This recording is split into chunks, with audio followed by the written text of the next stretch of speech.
All right, here we go. So, we have some good lessons to learn here. You were black, e4, e5, knight f3, knight c6, bishop to c4, bishop to c5. Okay, so we've talked about this line a little bit before, right? We talked about the center fort trick, right? So that's something you got to be aware of in most positions, but in this one it doesn't work, right? Why doesn't it work? Because what do you play here? In this position, what is it? You take the bishop, that's right, which is good to remember because the center fort trick, if the bishop's here, won't work, so you're safe to play this move. Okay, but I'm saying that because I know that we talked about that earlier. Knight to c3, knight to f6, good stuff. Symmetrical, d3, Rekharovka. That's Russian for castles. Castles. Uh-oh, and now you play a move I don't like at all, knight to g4. Can you tell me why I don't like it?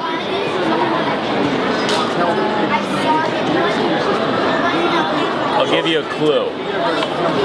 The reason I don't like it is because even if you get what you're trying to get, I don't like that.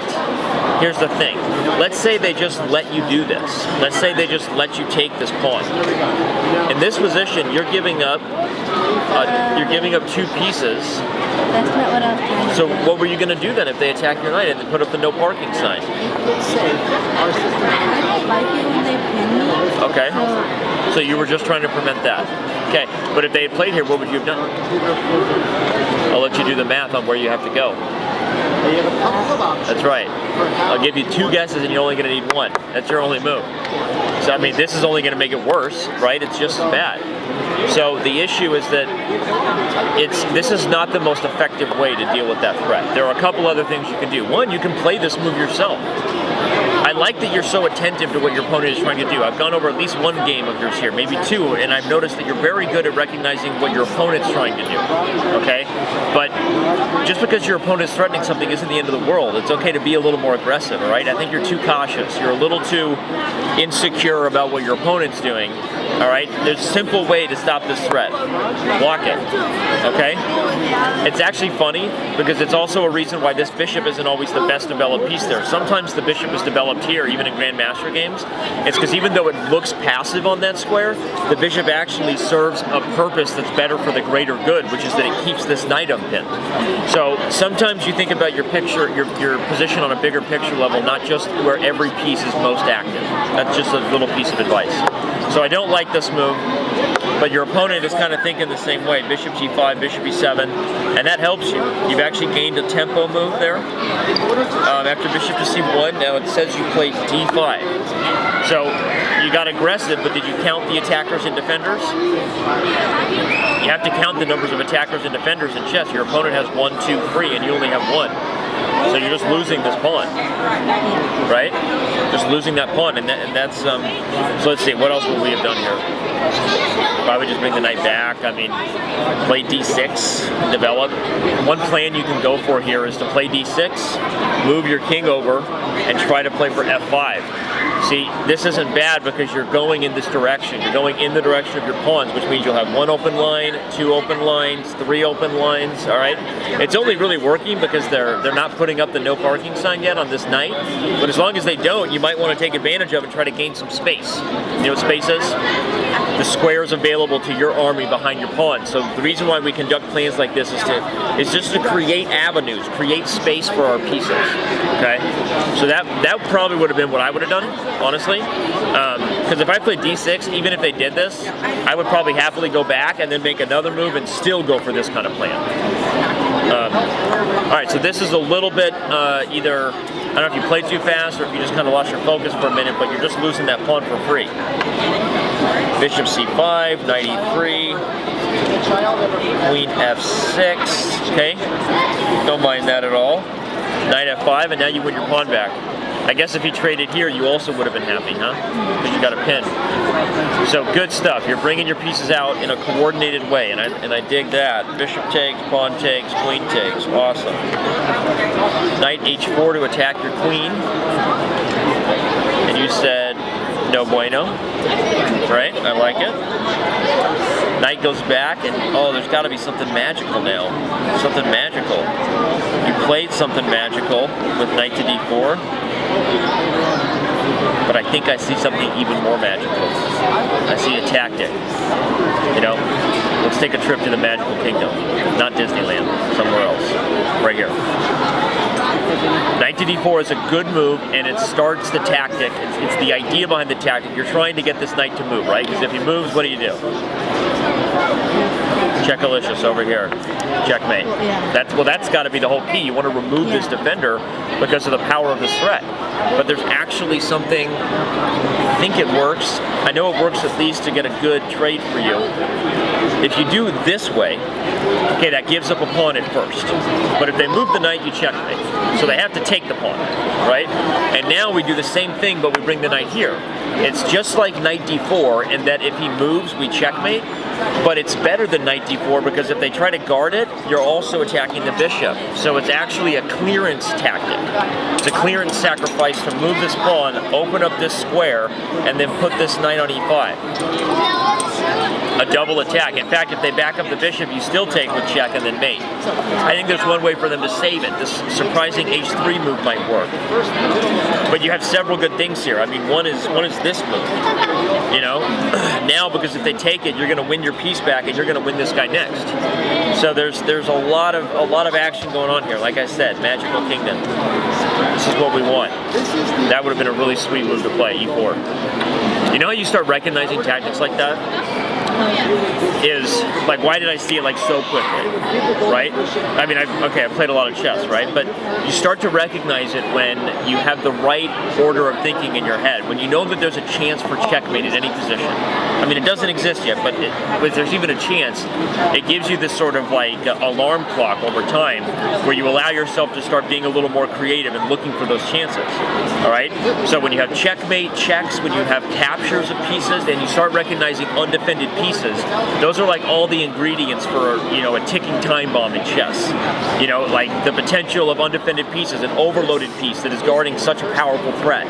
It's like when you see someone with weak color squares or weak back rank, you allow yourself to consider those types of moves because you know the value of it. So starting with checkmate and forcing checks and moves that are capturing pieces, you allow yourself to consider those kinds of tactics because often there is a bomb exists, or it's like you're a shark in the water, you know, and if you smell blood, there might indeed be some fresh meat.